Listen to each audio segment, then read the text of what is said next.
할렐루야. 오늘도 귀한 찬양으로 하나님께 영광 돌리신 우리 시온 찬양대 오케스트라 여러분들께 감사를 드립니다. 또한 오늘 이 귀한 예배에 참여하신 여러분 모두에게 하나님의 크신 은총이 함께하는 이 예배가 되기를 간절히 소망합니다. 뿐만 아니라 영상으로 또 이 예배에 참여하고 있는 모든 우리 장성교회 권속들에게 하나님이 크신 은혜를 베풀어 주실 줄 믿습니다.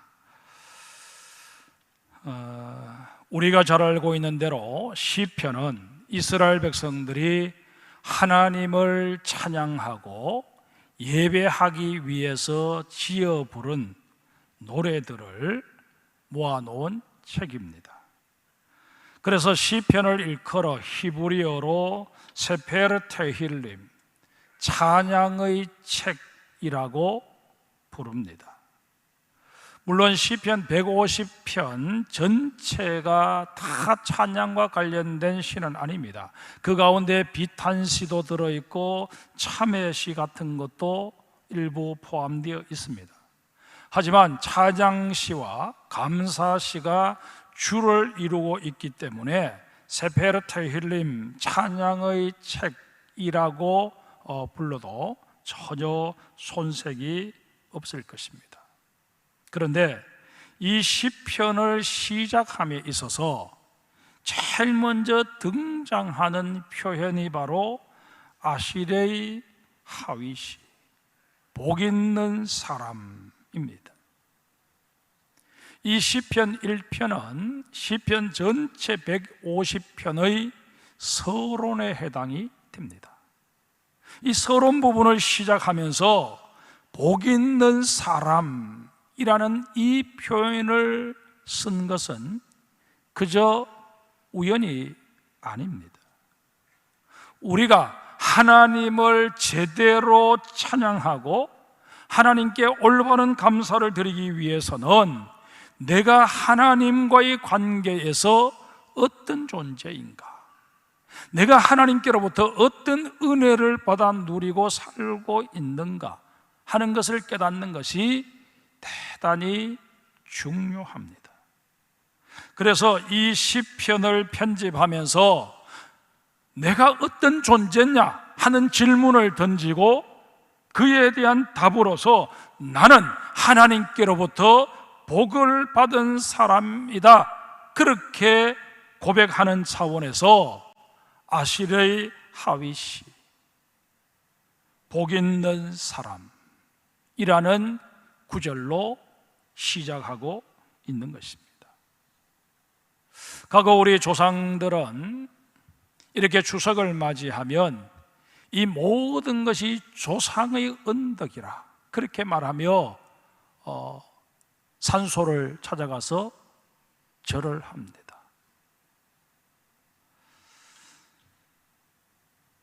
그러나 우리 그리스도인들은 이 모든 복이 조상덕이 아니라 하나님의 은혜라 그렇게 고백하며 하나님께 감사하고 하나님을 예배할 수 있어야 할 것입니다. 오늘 본문을 보십시다. 오늘 본문에는 두 유형의 인간이 대비되고 있습니다. 바로 복 있는 사람과 악인입니다. 앞부분 1절에서는 악인, 죄인, 오만한 자 이렇게 구분을 해놓고 뒤로 가면 악인이라는 말로 통칭하고 있는 것을 볼 수가 있습니다. 우리가 어릴 때 수학을 배울 때 합집합, 교집합 이런 것을 배웠잖아요. 이 악인 속에 의인이 포함되어 있고 또 그 속에 소수의 인원이 오만한 자로 그렇게 구분이 됩니다. 그래서 통틀어 얘기할 때는 악인 이렇게 표현하면 거기에는 죄인도 오만한 자도 다 포함된다 하는 것입니다. 이런 면에 있어서 오늘 본문에는 복 있는 사람과 악인 이렇게 두 유형의 사람이 등장한다 그렇게 볼 수 있는데, 여러분들은 이 두 유형의 사람들 중에 어떤 유형에 속하고 싶으십니까? 제가 이런 질문을 던지니까 지금 여러분들 표정이 그걸 지금 말이라고 우리에게 질문하고 있습니까? 하는 그런 표정들이십니다. 여러분, 누구나 다 복 있는 사람이 되고 싶지 않겠습니까? 이것을 뻔히 알면서도 제가 이런 질문을 던지는 데는 나름대로 이유가 있습니다. 우리가 성경을 읽어보면 수많은 인물들이 그 속에 등장하는데 그 인물들의 면면을 살펴보노라면 정말 이 사람은 하나님의 복을 받을 만하다, 그렇게 여겨지는 사람이 손꼽을 정도입니다. 나머지는 어떻게 이런 사람도 하나님의 복을 받아 누릴 수 있었을까? 그런 생각이 들면서 하나님의 은혜가 참 크고 놀랍다, 그렇게 고백하지 않을 수 없습니다. 그런데 여러분, 우리가 성경을 읽으면서 대부분의 그 성경에 등장하는 사람들에 대해서 한심함을 느낀다면 결국 우리들의 모습은 어떠할까? 한 번쯤은 생각해 보아야 하지 않겠습니까? 정말 여러분과 저 하나님 앞에 나와서 하나님 복을 주십시오, 나는 복 있는 인생이 되고 싶습니다, 그렇게 고백하지만 우리의 살아온 모습들을 볼 때 정말 하나님께서 너는 내가 복을 베풀 만하다, 그렇게 내 인생을 평가해 주실 수 있겠느냐 하는 것입니다. 이런 차원에서 오늘 이 시편 1편을 우리가 다시 한번 묵상하는 가운데 정말 이제는 하나님께서 내게 복을 베풀어 주실 수 있도록 내 삶을 더욱더 가꾸고 다듬고 준비하는 일에 힘쓰고 애써야 할 것입니다. 제일 먼저 복 있는 사람은 악인의 꾀를 따르지 않는다라고 말씀하십니다. 여기서 언급하고 있는 악인은 히브리어로 레샤임이라고 하는데 일반적으로 법에 저촉되는 행위를 한 범법자를 지칭하는 단어입니다. 하지만 본문에서는 하나님의 말씀이나 가르침에는 전혀 개의치 않고 자신의 생각이나 의지, 욕심에 따라서 살아가는 지극히 자기중심적인 사람들을 일컫는 말입니다. 이런 자들의 특징은 자기 편한 대로 생각하고 행동한다는 것입니다. 또한 자신이 원하는 바를 얻기 위해서는 수단과 방법을 가리지 않습니다. 편법은 물론이고 겉모술수도 서슴지 않습니다. 그런데 여기서 우리가 주목해 보아야 할 것은 이런 사람들이 취하는 꾀라는 단어입니다. 히브리어로 에차라고 말하는데 도모하다, 의도하다라는 뜻을 내포하고 있습니다.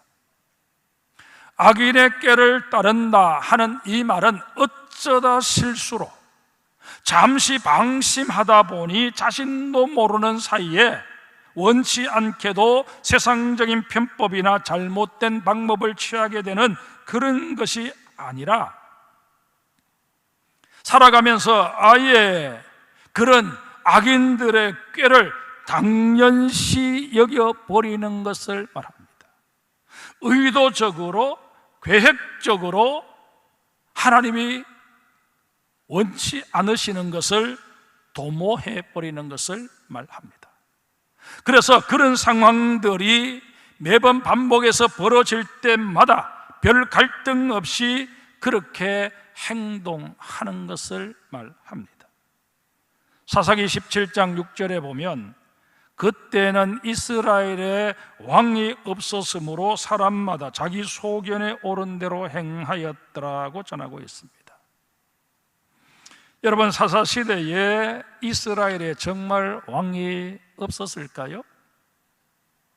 아닙니다.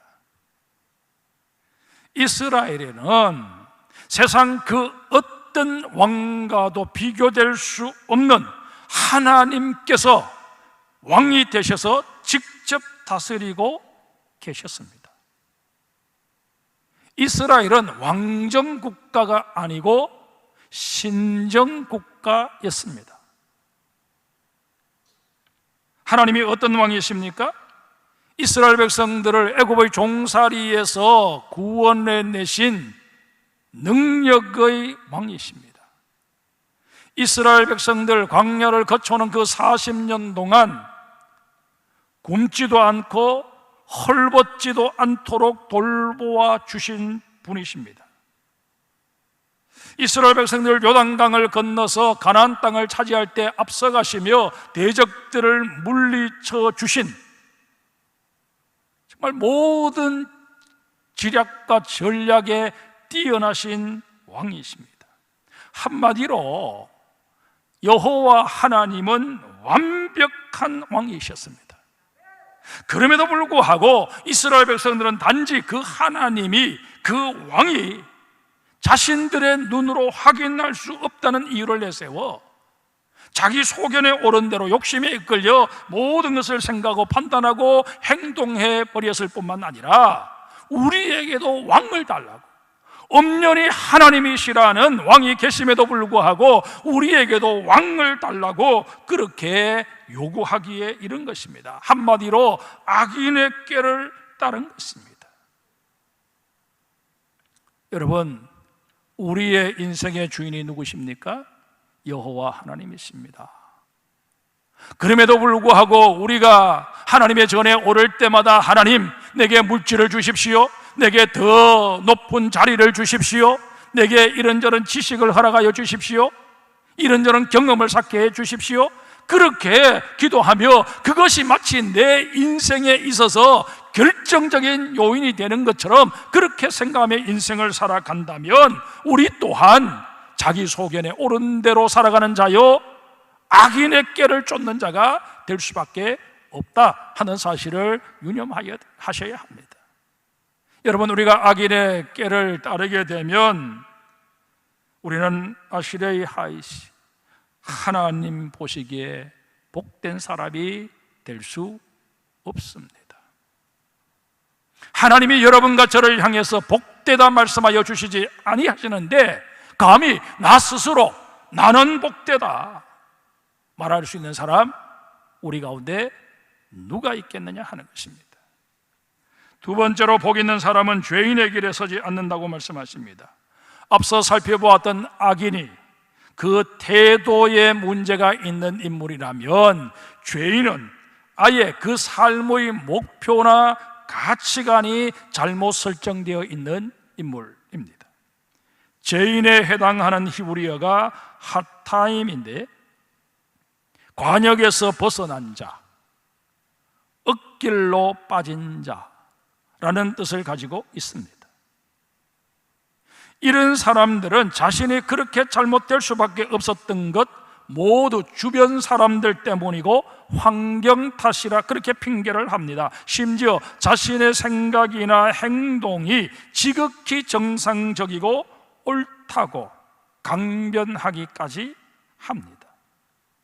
지난 8월 27일 강윤성이라는 성범죄 보호관찰 대상자가 차고 있던 전자발찌를 훼손하고 두 여성을 살해한 후 자수한 사건이 있었습니다. 그는 자수한 후에 반성하기는커녕 오히려 더 많이 죽이지 못한 게 한이다 라고 말해 우리를 아연 실색해 했습니다. 그러면 자수는 왜 했느냐? 범죄 심리학자들의 말을 빌리면 그렇게 자수를 하면서 세상 사람들의 이목을 끌고자 하는 것이 그런 사이코패스들의 특징이라는 것입니다. 그는 자신이 그렇게 된 것 사회 탓으로 돌리며 언론에 대해서도 아주 적대적인 태도를 취했습니다. 여러분들도 화면에서 보셨겠지만은 그 언론 기자들이 마이크를 가져다 대니까 발로 그 마이크를 차버리는 그런 모습이 그대로 텔레비전에 방송되지 않았습니까? 물론 이 강윤성 같은 사람의 경우는 극단적인 사례이기는 합니다. 하지만 우리가 성경을 읽어보면 우리에게도 정도의 차이는 있을지 몰라도 다 죄를 지을 가능성이 잠재되어 있다고 고발하고 있습니다. 그러면서 성경은 우리가 그럴 수밖에 없는 이유를 이렇게 설명합니다. 인류의 조상 아담과 하와가 하나님의 명령을 어기고 선악과를 따먹습니다. 그리고는 숲속으로 숨어버립니다. 책임질 수 없는 일을 저지르고 난 못난 인간들이 취할 수밖에 없는 행동을 그렇게 설명하고 있는 것입니다. 그런데 곧이어 성경은 그 죄가 그 아담과 하와에게 국한되지 않고 오늘을 살고 있는 우리에게까지 그대로 유전되고 있다고 증언합니다. 이런 까닭에 우리는 살다 보니 어쩔 수 없이 죄인의 길을 한번 지나가는 정도가 아니라 아예 죄인과 입장을 같이 하게 될 때가 허다하다는 것입니다. 심지어 악인들의 일에, 죄인들의 일에 동조하고 협력하는 정도가 아니라 경우에 따라서는 주도적인 역할을 할 때도 없지 않아 있다 하는 것입니다. 하나님이 전혀 원치 않는 그런 상황 속에 내가 주도적인 역할을 하며 오히려 사람들을 선동하는 그런 경우가 없지 않아 있다는 것입니다. 이게 우리들의 실존입니다.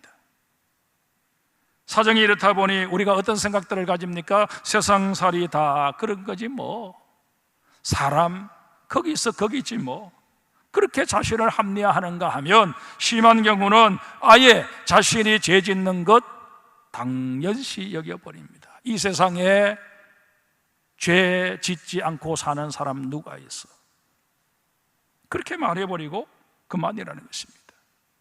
그러나 여러분, 오늘 본문은 우리에게 이런 삶을 거부하라고, 힘들지만 어렵겠지만 성령님의 도우심을 구하며 과감하게 이런 삶을 청산할 수 있어야 한다고 우리에게 강력하게 도전하고 있습니다. 그래야만 우리가 아슈레의 하이시, 복 있는 사람이 될 수 있다는 것입니다. 세 번째로 복 있는 사람은 오만한 자의 자리에 앉지 아니한다고 말씀하십니다. 앞서 말씀드린 악인이나 죄인은 복 있는 자는 될 수 없지만 그래도 그 마음에 하나님에 대한 두려움은 여전히 남아 있습니다. 쉽게 말씀을 드리면 죄를 지으면서도 내가 이렇게 살다가는 천벌을 받지 하는 생각이 그래도 있다는 것입니다. 하지만 오만한 자의 경우는 전혀 다릅니다. 오만한 자에 해당하는 히브리어가 레침인데 조롱하다, 비웃다라는 의미가 담겨 있습니다. 누구를 비웃고 누구를 조롱한다는 말씀일까요? 하나님을 비웃고 하나님을 조롱하는 것입니다.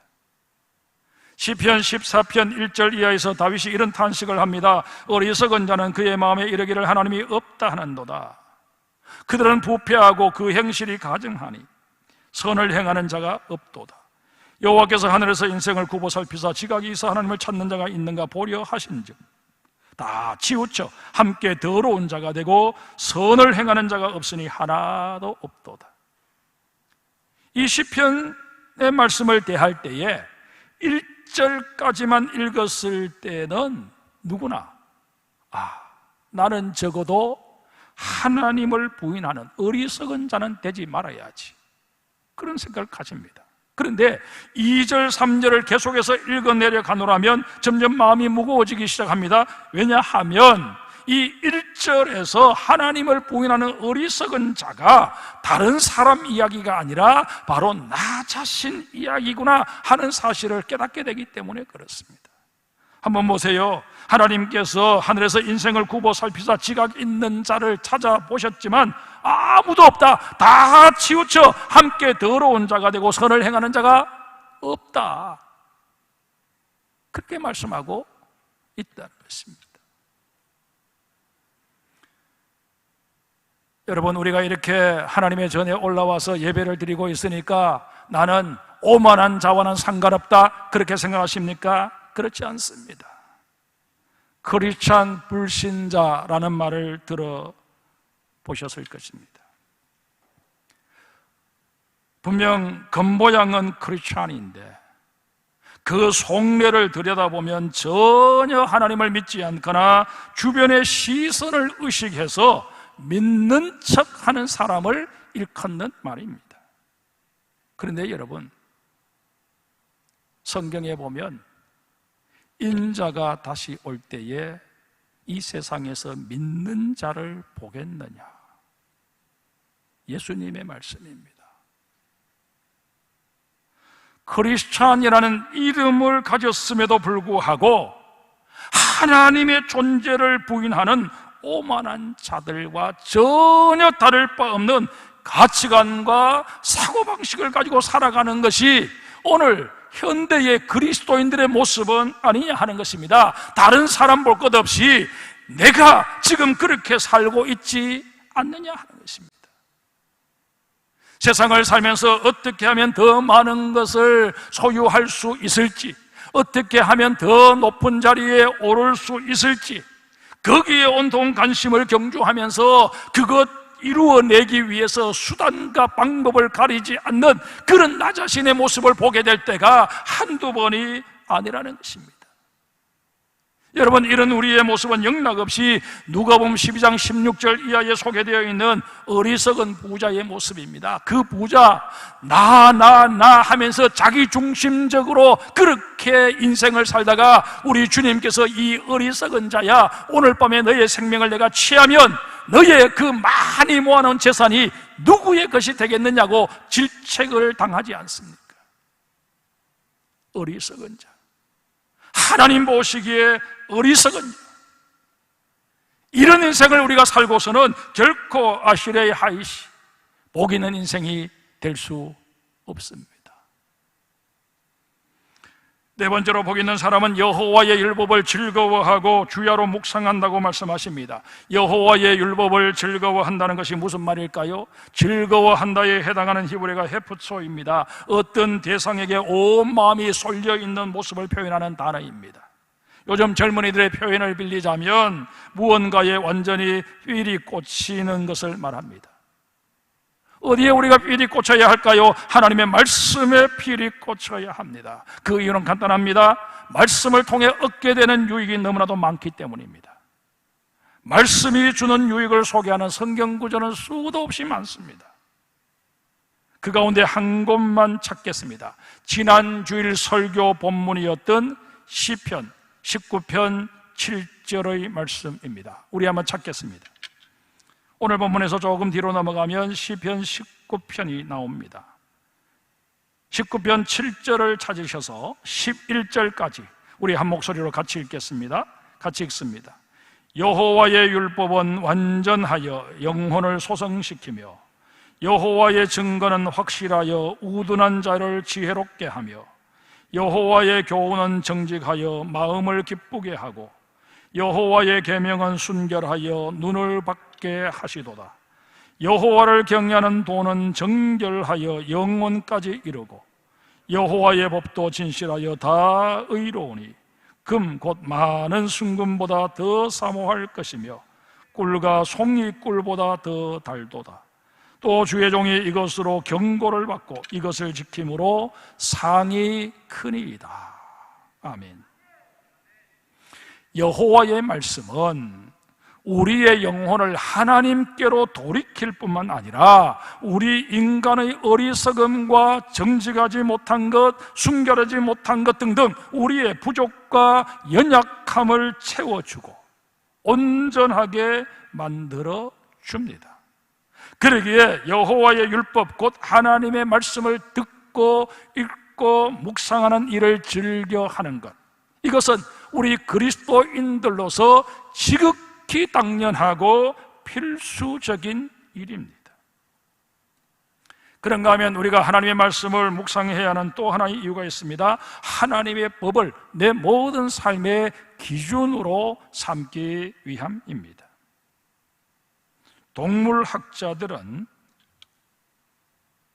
맹견을 만나게 되었을 때 그 맹견에게 호의를 표한다고 잇몸이 다 드러나게 웃는 일을 삼가야 한다고 충고를 합니다. 이유인즉슨 우리가 웃으면서 잇몸을 드러낼 경우 개는 지금 저 사람이 내게 호의를 표한다 그렇게 받아들이지 않고 공격 의사를 드러내고 있는 것으로 받아들인다는 것입니다. 우리가 흔히 하는 말로 개코도 모른다 그런 얘기를 하잖아요. 개 마음도 모르고 어설프게 웃었다가는 개에게 봉변당하기 딱 좋다는 것입니다. 근데 여러분, 우리가 개와의 관계에서만 이렇게 실수를 범하며 사느냐? 결코 그렇지 않습니다. 하나님과의 관계에 있어서도 그런 실수를 범합니다. 하나님의 계획과 하나님의 뜻과는 전혀 상관없이 나 중심으로 생각하고 행동할 때가 얼마나 많은지 모릅니다. 이런 우리의 무지함과 어리석음을 해소하기 위해서라도 우리는 하나님의 말씀을 가까이 해야만 합니다. 하나님의 말씀을 묵상하는 가운데 그 속에 담긴 하나님의 뜻이 무엇인지를 발견해낼 뿐만 아니라 우리를 향하신 하나님의 계획이 무엇인지 제대로 깨달아 알아야 한다는 것입니다. 미국 농담 중에 터틀 크리스찬, 거북이 교인이라는 말이 있습니다. 새는 9일간 먹지 않아도 죽지 않고 살 수 있습니다. 사람은 그 기간이 평균 12일 정도라고 합니다. 개는 20일 정도이고요. 그런데 거북이는 500일 동안 먹지 않아도 산다는 것입니다. 제가 이 정도 말씀을 드려도 터틀 크리스찬이라는 이 표현이 왜 생겨났는지 짐작이 되실 것입니다.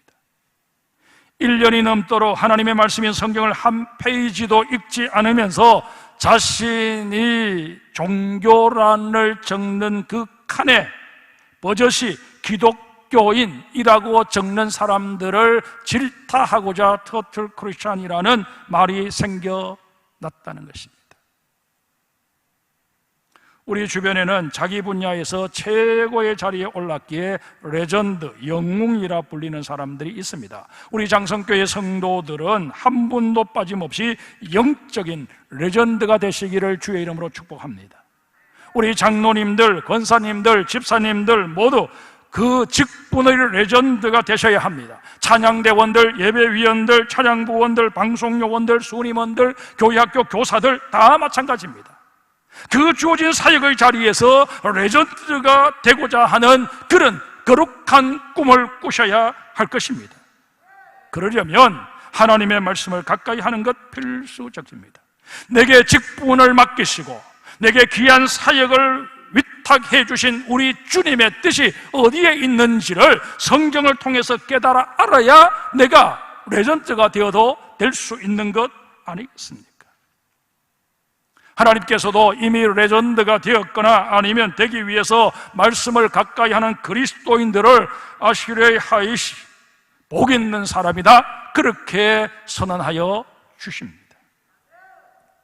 근데 여러분, 우리가 아시레 하이시, 복 있는 사람이 된다고 할 때 그 복이 구체적으로 무엇일까요? 본문 3절을 보십시다. 그는 시냇가에 심은 나무가 철을 따라 열매를 맺으며 그 잎사귀가 마르지 아니함 같으니 그가 하는 모든 일이 다 형통하리로다. 시인은 복 있는 사람과 시냇가에 심은 나무를 연결시키고 있습니다. 여기서 우리는 시냇가라는 단어에 주목할 필요가 있습니다. 이스라엘의 하천은 대부분 가늘천입니다. 가늘천은 비가 많이 내리는 우기에는 흘러내리지만 비가 별로 내리지 않은 건기에는 바짝 말라버리는 그런 하천을 말합니다. 이런 가늘천에는 시냇가라고 할지라도 나무가 푸름을 유지하기가 어렵습니다. 그런데 이 시냇가에 해당하는 히브리어 원어를 살펴보노라면 아주 재미있는 사실 하나를 발견하게 됩니다. 시냇가에 해당하는 히브리어가 팔르게마임입니다. 직역하면 물의 갈래들이라는 뜻입니다. 물이 이곳저곳으로 갈라지는 그 자리가 바로 팔르게마임, 오늘 본문에서 말하는 시냇가라는 것입니다. 물이 귀한 이 유대 나라에서는 오래전부터 호수나 저수지로부터 물을 끌어오기 위해서 수로를 많이 만들었습니다. 그 수로가 한 길로 오다가 이제 이밭 저밭으로 나뉘어지는 바로 그 자리가 팔르게마임입니다. 이 인공수로에는 늘 물이 흐르기 마련입니다. 이런 연고로 시냇가 팔르게마임, 곧 인공수로 곁에 심은 나무는 사시사철 그 잎사귀가 마르지 않을 뿐더러 결실기에는 탐스러운 열매를 맺을 수 있는 것입니다. 그런데 시냇가가 인공수로라는 이 해석은 우리에게 아주 귀한 사실 하나를 일깨워 줍니다.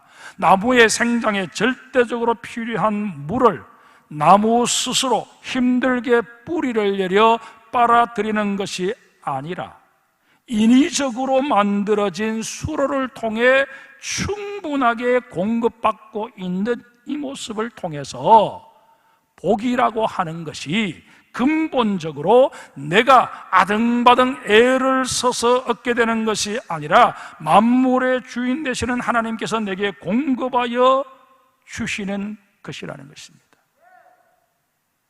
여러분과 제가 한 사람의 그리스도인으로서 이런 인식을 가질 때 모든 것이 하나님께로부터 왔다, 그래서 나는 하나님과의 관계에서 감사할 수밖에 없다, 그렇게 고백하게 되는 것 아니겠습니까? 복과 관련해서 우리가 또 하나 생각해야 할 것이 있습니다. 누가복음 12장 15절에 보면 유산 문제를 해결받고자 예수님을 찾아온 한 사람과 그 주변에 있는 여러 사람들에게 예수님께서 이런 말씀을 들려주십니다. 삼가 모든 탐심을 물리치라. 사람의 생명이 그 소유의 능력 데 있지 아니하니라. 여기서 말씀하시는 생명은 그 사람의 인격, 존엄, 가치, 이런 의미와 연결이 됩니다. 그런데 이런 생명이 소유의 그 근거를 두지 않는다면 어디에 근거를 둔다는 것일까요? 예수님께서는 나누음의 그 근거를 둔다고 가르쳐 주십니다. 하나님께서는 우리에게 복덩이로 살라고 말씀하십니다. 복덩이는 주변을 복되게 하는 존재입니다.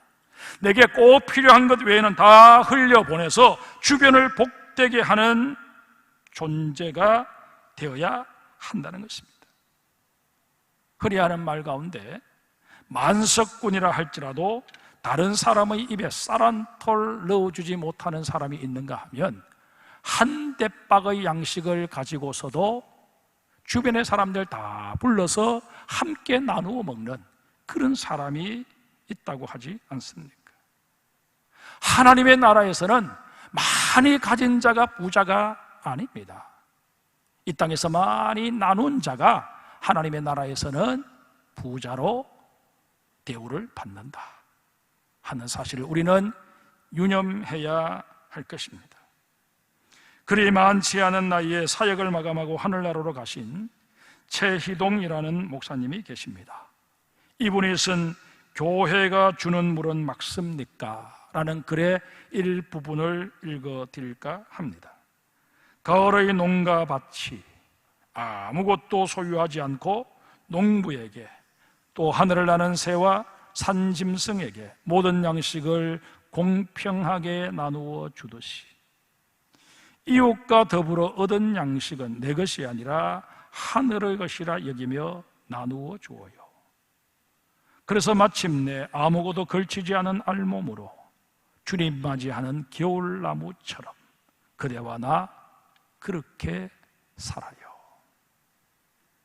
사랑하는 성도 여러분, 우리 모두 악인의 꾀를 따르지 말고 죄인의 길에 서지 말고 오만한 자의 자리에 앉지도 말 뿐만 아니라 하나님의 법을 주야로 묵상함으로 아시레이 하이시 복 있는 사람이 다 되십시다. 그리고 하나님께서 주신 그 복을 기꺼이 나눔으로 내게 복을 주신 하나님을 미소짓게 만들어가는 정말 아름다운 인생, 향기를 풍기는 그런 인생을 살아가는 우리 모두가 되십시다.